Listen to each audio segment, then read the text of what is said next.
Shelly, welcome to Showbiz India. It's an honor to have you here and to be able to interview you for your debut film, Ek Ladki Ko Dekha Toh Aisa Laga. Thank you so much for having me. Most unexpected romance of the year. Yes. That statement couldn't be more true, I believe, for audiences. Some audiences kind of got the hints from promos, others not so much. When you were conceptualizing it, right, where did the inspiration come from? Because it has not been done before.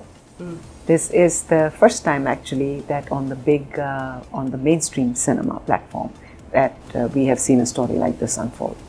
And I felt this was the right time because so far in the past, if this subject matter has been touched, it's either been a subplot like in Kapoor and Sons, or then it is handled in a sort of a comic relief way or a derogatory fashion, not really the way it needs to be. So I thought it's time that we showcase the community in a regular way, which is what it needs to be. Actually, if I was to talk about the film is not just tackling this one paradigm. It is tackling many other small issues in a very entertaining way. So it's a fun film with a lot of different messages, and this happens to be one of the messages in the film as well. You kind of, in a very beautiful way, touch on bullying. You talk about gender identity. You talk about loneliness as a child. So it's weaved extremely beautifully in the film. And what was that, sort of, again, the conceptualization of taking a child through that journey? Because we have not seen it like that in the past. Even the cinema that we have seen, we have only seen it from an adult point of view. So I really wanted to bring in the fact, see, India lives with a lot of paradigms, and one of them is that you come in, anything that happens wrong, just human beings generally like to blame somebody else for everything that happens to them. Nobody likes to take accountability. So even India as a country, the paradigm is that it comes to us from the West.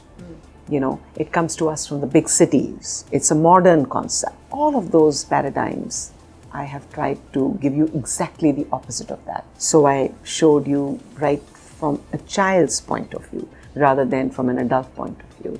I took you to a small town instead of a big modern city. I also took a 60-year-old man and showed his passion for being in the kitchen, which his mother cannot handle, which is again a very typical Indian paradigm that boys don't belong in the kitchen.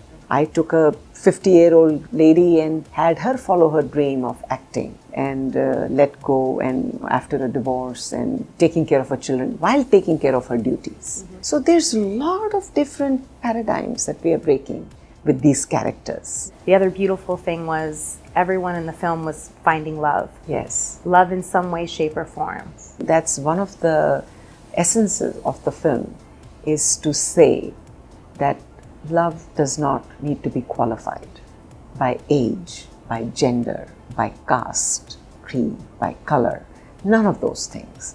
If it's love, it's love. Like you said, it's simple and it's easy to understand, but there's been that resistance. Yes. Right? So who do you think, or who do you hope it will reach out to? I hope it reaches out to families, the whole family. I hope it reaches out to the youngsters, because they are the future. I hope it reaches out to the adults, because they shape the youngsters.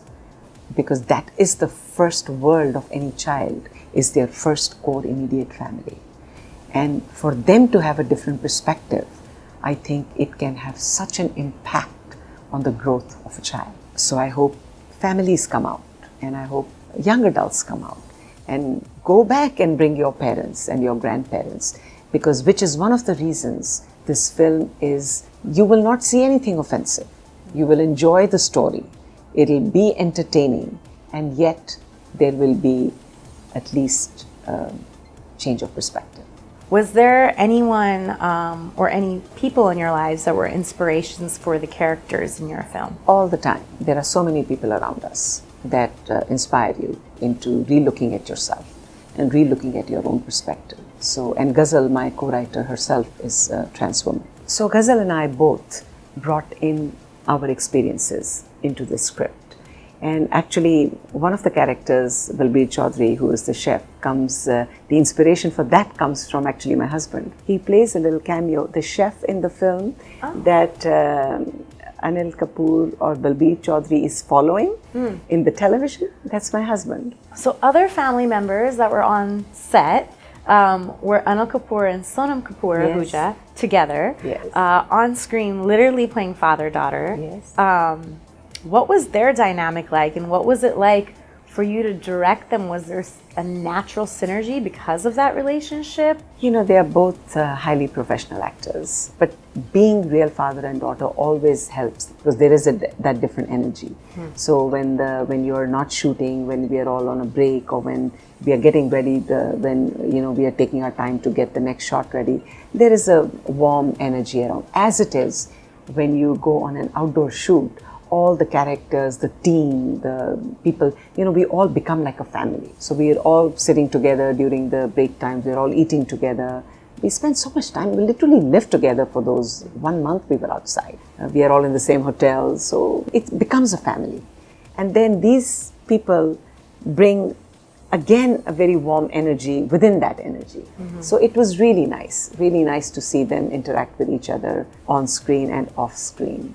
Just, it shows in small concerns, like Anil would say, take Sonam's close-ups first. So if it's running late at night, it's 2 a.m. in the morning, they're both sitting tired, the camera's ready, he'd say, take hers first. So that's, I thought, very sweet. Yeah. And she would take care of, Daddy, have you eaten? Are you good? Is everything all right? She would check on him if it was like getting late at night.